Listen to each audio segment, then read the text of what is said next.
오늘은 4월 29일 목요일 아침입니다. 4월 29일자 본문 사무엘상 12장 1절에서 15절까지 말씀 교독합니다. 구약성경 425쪽입니다. 사무엘이 온 이스라엘에게 이르되 보라, 너희가 내게 한 말을 내가 다 듣고 너희 위에 왕을 세웠더니 이제 왕이 너희 앞에 출입하느니라. 보라, 나는 늙어 머리가 휘어졌고 내 아들들도 너희와 함께 있느니라. 내가 어려서부터 오늘까지 너희 앞에 출입하였거니와 내가 여기 있나니 여호와 앞과 그의 기름 부음을 받은 자 앞에서 내게 대하여 증언하라. 내가 누구의 소를 빼앗았느냐, 누구의 나귀를 빼앗았느냐, 누구를 속였느냐, 누구를 압제하였느냐, 내 눈을 흐리게 하는 뇌물을 누구의 손에서 받았느냐. 그리하였으면 내가 그것을 너희에게 갚으리라 하니, 그들이 이르되 당신이 우리를 속이지 아니하였고 압제하지 아니하였고 누구의 손에서든지 아무것도 빼앗은 것이 없나이다 하니라.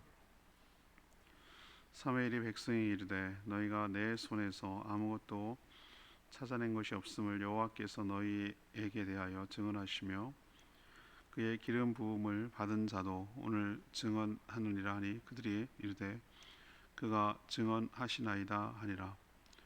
사무엘이 백성에게 이르되 모세와 아론을 세우시며 너희 조상들을 애굽 땅에서 인도하여 내신 이는 여호와이시니, 그런즉 너희는 가만히 서 있으라. 여호와께서 너희와 너희 조상들에게 행하신 모든 공의로운 일에 대하여 내가 여호와 앞에서 너희와 담론하리라. 야곱이 애굽에 들어간 후 너희 조상들이 여호와께 부르짖음에 여호와께서 모세와 아론을 보내사 그 두 사람으로 너희 조상들을 애굽에서 인도하여 내 이곳에 살게 하였으나 그들이 그들의 하나님 여호와를 잊은지라.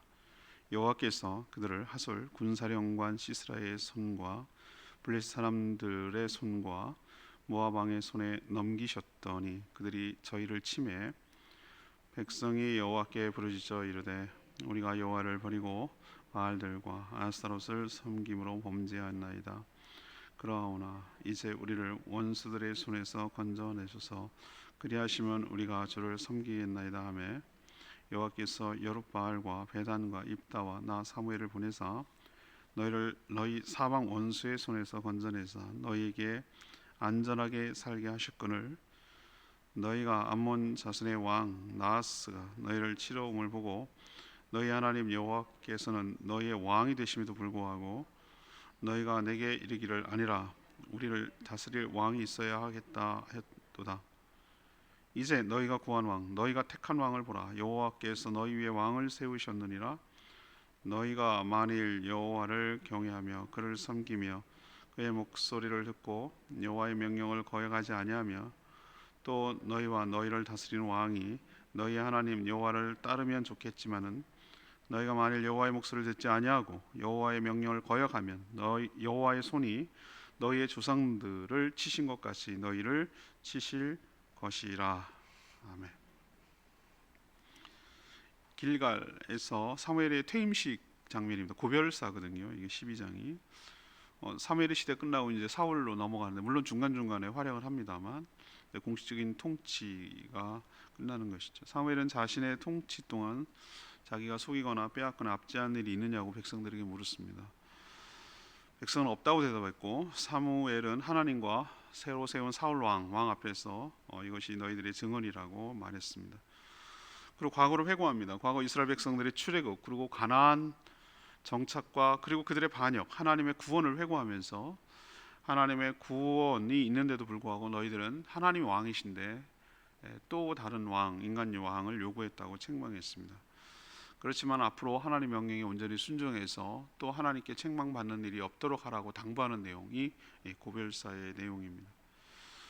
오늘 질문은 사무엘에게서 얻는 교훈은 무엇입니까? 라는 것이 오늘의 질문입니다. 사무엘에게서 얻는 교훈은 무엇입니까? 먼저 1절에서 5절까지 지도자는 청렴하게 섬겨야 한다는 것을 가르쳐주고 있습니다. 이제 사울이 백성들의 신임도 얻었으니 사무엘은 스스로 물러날 생각을 합니다. 길갈의 백성들을 소집해서 모였는데 사무엘은 이제 지도자로서 은퇴하고 사울에게 그 통치권을 넘기고 있습니다. 자신의 삶을 회고하면서 하나님 앞에서 또 새로 세워진 왕 앞에서 자신이 잘못한 것이 있다면 모두 보상하고 책임지고 물러나겠다라고 얘기를 합니다. 그래서 백성들이 묻습니다. 무엇을 빼앗았거나 또 누구를 속였거나 또 다른 사람을 압제했거나 그래서 뇌물을 받은 적이 있거나 이런 적이 있었느냐고 묻습니다. 백성들이 한결같이 전혀 그런 일이 없었다라고 대답을 하죠. 사무엘은 하나님 앞에서 그리고 새로 세운 왕 앞에서 너희들이 스스로 증언한 것이니 이것이 확실한 증언이다라고 이렇게 확인을 하죠. 사무엘이 마지막 사사로서 또 선지자로서 사사 시대를 끝내고 왕정 시대로 옮겨가는데 역할을 온전히 잘 감당할 수 있었던 것, 그리고 또 사사로서 그 오랜 세월 동안 다스릴 수 있었던 것은 이 사무엘의 고백처럼 청렴함과 공평 그리고 정직과 헌신이 있었기 때문에 이것이 가능했다라고 봅니다.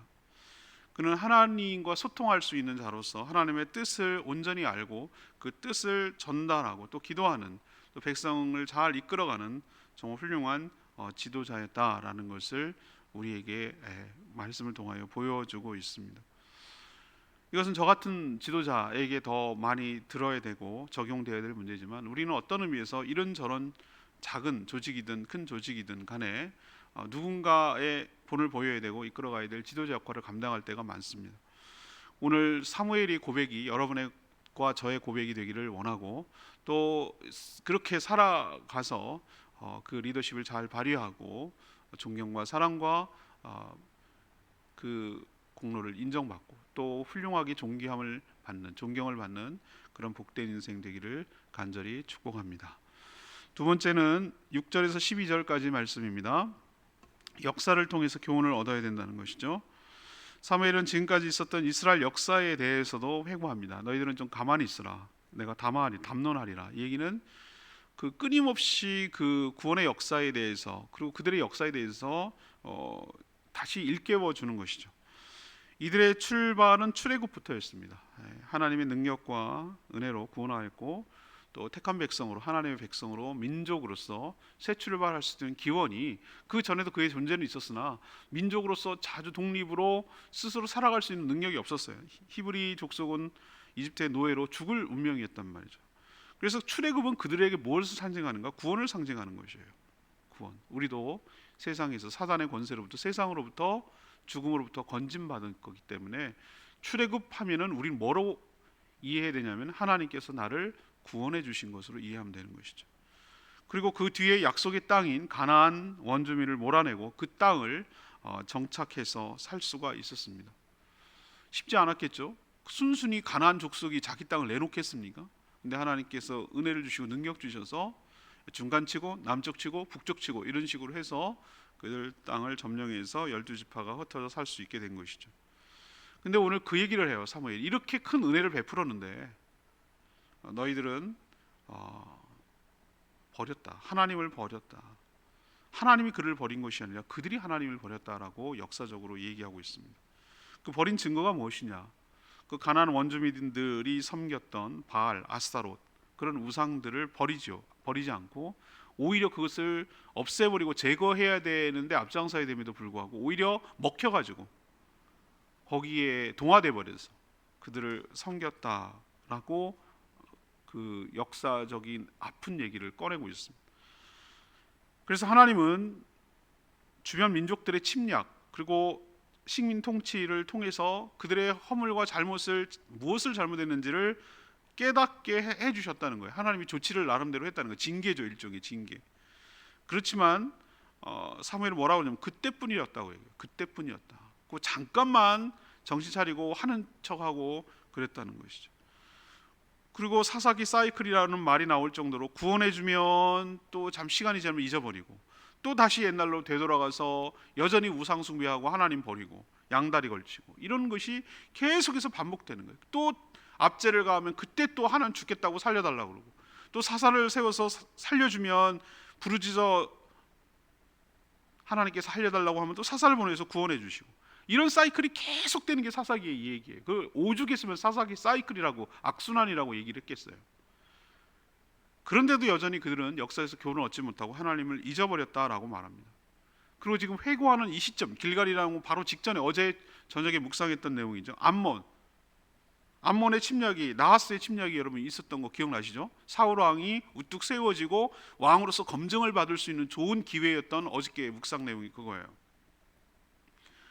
암몬의 침략에도 누가 물리쳤습니까? 하나님께서 성령으로 충만케 하사 그 사울에게 임했고 그들을 통해서 하나님께서 물리치실 것인데, 그들은 누구 덕분에 구원을 받았고 누구 덕분에 살고 여태까지 살고 왔는지 잊어버리고 하나님, 왕 되신 하나님을 버리고 또 인간의 왕을 요구했다라고 하나님께서 오늘 사무엘의 입을 통해서 책망하고 있는 것이죠. 이런 태도는 왕이신 하나님의 통치를 거부하겠다라는 것을 의미한다라고 오늘 얘기를 하는 거예요. 우리도 생각해 보면 하나님의 통치가 가장 최선이고 가장 좋은 것이고 그리고 가장 먼저 생각해야 될 줄로 압니다. 하나님 통치보다 더 위에 뭔가 통치를 받고 영향을 받는 것이 있다면 그건 하나님 버리는 행위예요. 우리는 사회법보다 더 강한 법을 적용을 받습니다. 왜 그러냐면 사회는 최소한의 것들을 이렇게 막으려고 하는 것이지만 우리는 그거보다 더 엄격한 법을 받아요. 그리고 통치를 받아요. 나쁜 의미에서 통치가 간섭이 아니라 하나님의 그 천국의 법칙에 따라, 하늘의 법칙에 따라 살아가는 사람이고, 그냥 무조건 순종해야 되는 피동적인 입장이 아니라 하나님께서 나를 책임져 주시고 보호해 주시고 그분이 나의 왕으로서 나의 모든 삶을 책임져 준다는 것을 믿고 경험하며 살아가는 사람이거든요. 근데 그걸 버리고 인간의 무슨 정치적인 제도나 사회 보장이나 뭐 이런 것들이 나의 삶을 보장해 줄 거라고 착각하는 것이, 안 믿는 사람이면 그럴 수 있어요. 그러나 믿는 사람들이 그런 행동과 태도를 취한다면 그건 하나님 필요 없어요. 하나님 뒷전이에요. 하나님보다 이게 더 우선이에요. 제도나 사람이나 법이나 이런 것이 나에게 더 경제적인 지원이나 이런 것이 더 우선이에요 라고 말하는 것은 하나님 입장에서 보면 굉장히 서운한 얘기예요. 우리가 잊지 말아야 될 것, 역사적으로 교훈을 얻어야 될 줄 압니다. 이 성경을 오늘 왜 얘기하실까? 하나님 우리의 왕 되심을 잊지 말고 그의 통치를 받는 것이 가장 복되고 안전하고 최선이고 최고로 우리에게 유익하다는 걸 잊지 말고 살아가는 저희들 되기를 원하고, 이스라엘 백성들처럼 어리석게도 하나님이 친히 통치하고 있음에도 그 왕 되신 하나님을 버리고 인간 왕을 구하는 어리석음에 빠지지 않게 되기를 간절히 바랍니다. 세 번째는 13절에서 15절까지 말씀인데요, 하나님의 명령에 순종해야 한다는 것이죠. 사무엘은 이스라엘 백성들을 향해 너희들이 구한 왕, 너희가 택한 왕을 보라고 책망합니다. 이 말에 뼈가 있어요. 너희들이 택한 왕, 너희들이 구원한 왕을 보라고 이렇게 얘기를 하는 거거든요. 그러나 하나님께서 그들 위에 사울을 왕으로 세우셨다고 말합니다. 그럼에도 불구하고 하나님이 그들을 세웠다는 것이죠. 하나님과 사무엘은 왕정제도의 폐단을 처음부터 알고 반대를 했어요. 그렇지만 워낙 백성들이 완강하게 요구를 하자 그 요구를 들어주셨어요. 근데 좋아서 들어주신 거 아니에요. 제가 여러 번 언급했지만 이게 주일 설교 본문이기도 합니다만, 하나님께서 우리에게 어떤 것을 들어주실 때 하나님이 기쁘고 좋아서 들어주신다고 말할까요? 아니에요. 그렇지 않을 수도 있어요. 여러분들 착각하면 안 돼요. 이미 사울이 왕으로 등극하는 마당에 없던 것으로 하자고도 하지 않았어요. 이게 하나님의 깊은 뜻이에요. 우린 다 100% 이해하지 못하지만, 그럼 그게 원하시지 않으면은 아예 하지 못하도록 폐지를 시켜야 되잖아요. 없던 걸로 하고 되돌려야 되잖아요. 근데 또 그렇게 하지도 않으셔요. 왜 그렇게 하셨을까? 관건은 제도가 아니기 때문에 하나님 그렇게 한 거예요. 사사시대든 왕정시대든 핵심은 어떤 제도가 아니에요. 사사가 통치하든 왕을 세워갖고 통치하든 그게 문제의 핵심이 아니라 이스라엘 백성들이 여호와 하나님 앞에 순종하는지 여부가 이들의 생존과 이들의 축복이 달려있기 때문에, 그래서 하나님께서 말씀하신 것이, 우리도 명심하십시다. 우리가 시대와 상황과 이런 것들은 다 달라져요.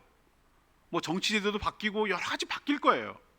근데 그런 것 때문에 우리가 복을 받고 우리가 잘 되는 게 아니라 어떤 상황 속에서든 어떤 여건 속에서든지 하나님을 신뢰하고 하나님께 온전히 순종하게 될 때, 순종하고 그 말씀대로 신천하며 살아가게 될 때 하나님께서 제도와 상관이 없이 그들에게 복을 주시고 은혜를 주시고 축복하여 주실 줄로 믿습니다. 그래서 사무엘은 우려 섞인 당부를 하는 거예요. 다스리는 왕과 백성들이 여호와의 명령을 거역하지 않고 잘 따른다면 문제가 없겠지만, 그렇지만 하나님의 명령을 거역하고 어기면 너희들의 조상들처럼 했던 것처럼 하나님의 손이 너희들을 칠 것이다, 왕과 함께 너희들을 칠 것이다 라고 경고를 해요. 마지막 고별사에서 이런 얘기하기 어려운데 그런 얘기를 해요. 그런데 안타깝게도 이 경고가 현실이 됐어요. 이 뒤에 나오는 이스라엘 역사, 열왕기상, 열왕기하, 사무엘 쭉 이 부분은 이 경고가 우려가 됐어요. 왕과 백성들이 하나님을 거역하고 하나님께 반역하고 하나님께 대들고 이렇게 함으로 하나님의 손이 여러 차례 치고 끝내는 북이스라엘을 쳐서 멸망하고 남유다를 쳐서 멸망하고, 그래서 새로운 나라들을 재편하는 그런 일을 겪게 됐거든요. 우리도 어떤 상황과 사정과 제도와 이런 법이 문제가 아니라 어디서 무엇을 하든지 하나님의 법이 나의 삶의 최우선인 것을 기억하고 그 말씀대로 순종하고 살 때 하나님께서 우리에게 복을 주실 줄로 믿습니다. 그러나 거꾸로 그렇게 살지 않을 때, 거역할 때 어떤 훌륭한 제도가 있든 어떤 훌륭한 왕이 우리를 다스리든 상관없이 왕과 함께 망하게 될 줄로 믿습니다. 오늘 레마의 말씀은 12절 말씀, 너희가 암몬 자손의 왕 나하스가 너희를 치러 옴을 보고 너희의 하나님 여호와께서는 너희의 왕이 되심에도 불구하고 너희가 내게 이르기를 아니라 우리를 다스릴 왕이 있어야 하겠다 하였도다. 하나님의 그 서운함과 하나님의 그 분노와 이런 것들이 이 말 속에 담겨져 있어요. 저는 이스라엘은 참 독특한 나라예요. 보이지 않는 하나님이 친히 다스리는 신정 국가죠. 이거는 옛날에 고대 국가에서나 그럴 수 있었는데 문명 국가가 나온 다음부터는 전부 다 왕 계급이 생기고 왕과 귀족들이 다스리는 나라로 다 바꿔졌거든요. 그런데도 이 나라는 여전히 그렇게 해요. 그러니까 암몬의 나하스가 아주 깔보고 우습게 여긴 거예요. 왕이 없는 나라. 근데 사실 없는 것이 아니라 있죠. 하나님이 통치하고 있죠. 그들이 하나님의 통치를 인정하고 온전히 순종했다면 어떤 나라보다 더 강력한 나라, 누구도 함부로 할 수 없는 나라가 될 것인데, 그러나 그들은 보이지 않는 하나님보다 보이는 인간 통치자 왕을 더 원하는 것이죠. 자기들 스스로 인간의 연약함을 알면서도 인간에게 기대고 의지하려고 했던 것이에요. 제가 그래서 이소부화가 갑자기 그 생각났다고 말씀드렸잖아요. 이거 주일날 얘기해야 되겠다 생각이 드는데, 개구리들 왕국에 왕이 필요하다고 황새 세운가 여러분 아시죠? 그 이소부화에 나오는지 난 모르겠습니다만 그냥 우리나라 전래동화인지 좀 헷갈리는데 찾아봐야 될 것 같아요. 출처가 어딘지. 아무튼 그런 짓을 하고 있는 게 여기 딱 이 꼴이에요. 하나님이 자기들이 스스로 충분히 그렇게 하고 하나님이 보호해주고 있는데도 불구하고 우리도 번듯한 왕이 있어야 되겠다, 다른 나라들처럼 비교해봤을 때 이거 아니다, 위신이 안 선다, 우리도 해자, 그렇게 해서 세운 왕이 황새, 키도 크고 사울이 키가 크다고 그랬잖아. 번듯하고, 근데 자기 잡아먹을 줄 몰랐다고. 딱 그거예요. 지금 딱 그거예요. 이 어리석은 인간들, 이 모습을 우리에게 가르쳐주고 있습니다. 주님이 다스려야 온전해지고 회복될 줄로 믿습니다. 그래서 왜 이걸 했을까? 저는 궁극적으로 멀리 보면, 제가 말씀드렸죠. 왜 그러면 왕정제도를 허락하셨습니까? 이렇게 폐단이 있을 걸 아시면서 왜 하셨습니까? 라는 생각이 들 때, 이건 제 해석이에요. 니네가 경험해봐야지, 깨달아야지, 이건 아니었구나, 이건 정말 아니구나 라는 것을 확실하게 깨닫고 나서 무슨 생각을 하냐면, 하나님이 우리를 다스려 주시옵소서, 하나님의 다스림이 필요한, 하나님이 친히 다스리는 나라가 될 때 이 문제가 해결될 줄로 믿습니다라고 그런 나라를 꿈꾸고 소망하고 기다리게 하려는, 그게 누구죠? 예수 그리스도예요. 우리 왕 대신 예수 그리스도. 그분이 다스리는 나라가 될 때 하나님의 나라가 되고, 하나님의 거기가 천국이고, 거기가 완전한 하나님의 나라가 도래하게 될 줄로 압니다. 그거를 사모하고 기다리고 원하게 하시려고 하나님께서 이런 폐단들을 쭉 보여주시고 허락하신 것이 아닐까라는 생각을 해보는 것이에요. 아무튼 그 뒤에 더 얘기를 하도록 하겠습니다. 아무튼 오늘 첫 번째 질문이 뭐였습니까? 사무엘 이 회고사에서 얻는 것, 그의 삶을 또 조명하면서 얻는 것은 무엇이냐, 교훈은 무엇이냐 이건데요.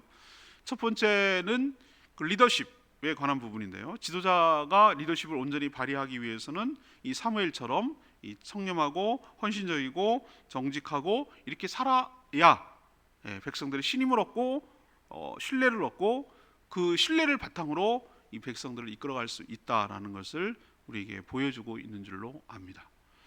두 번째는 역사를 통해서 교훈을 얻어야 된다는 것이죠. 우리가 역사를 왜 공부합니까? 그런 일을 반복하지 않기 위해서. 비전 트립 제가 오면 왜 제주를 돌아다니면서 합니까?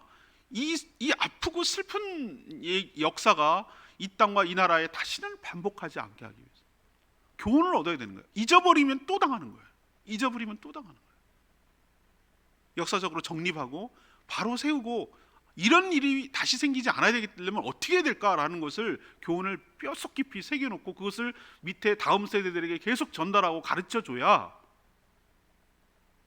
반복하지 않죠. 그래서 이 회고사에서 두 가지를 가르쳐요. 출애굽 구원에 관한 거, 가나안 정착 하나님 약속을 지킨 거. 그런데 너희들이 배신했다는 거, 너희들이 어떤 존재라는 걸 잊어버리지 말라는 거. 하나님이 그렇게 직전에 암몬내에서까지 구했는데도 똑같은 일을 반복했다는 거 라는 것을 깨우쳐 주려고 하는 것이죠. 그리고 세 번째 얘기는 뭐예요? 결국 이 얘기를 하는 목적이 뭐죠? 왕정제도가 이제 도입될 건데, 시작할 건데, 이제 출입할 건데, 너희 마찬가지다.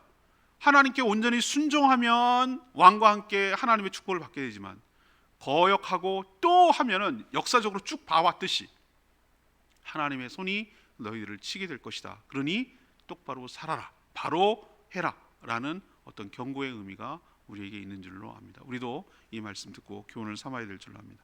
오늘 말씀 붙들고 기도하기 전에 382장 아까 불렀던 에베네셀 하나님 이 찬양 부르고 기도하겠습니다.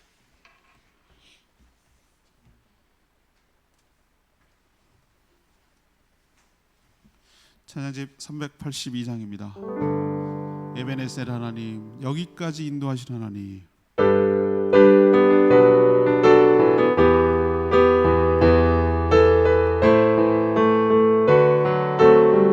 감사하신 하나님, 감사하신 하나님, 에베네셀 하나님, 살아계신 하나님, 에베네셀 하나님, 여기까지 인도하셨네. 감사하신 하나님, 여기까지 인도하셨네. 살아계신 하나님, 감사하신 하나님, 에베네셀 하나님, 살아계신 하나님, 에베네셀 하나님, 감사하신 하나님, 에베네셀 하나님, 살아계신 하나님, 에베네셀 하나님, 장래에도 인도하시니 감사하신 하나님, 장래에도 인도하시니 살아계신 하나님, 감사하신 하나님,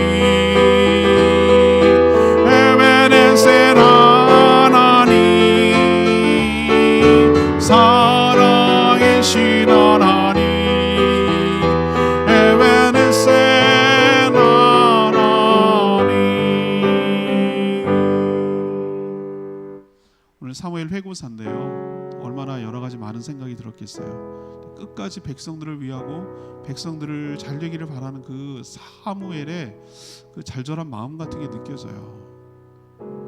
내가 너희들을 다스리고 할 때에 잘못한 게 있었더냐? 없었습니다.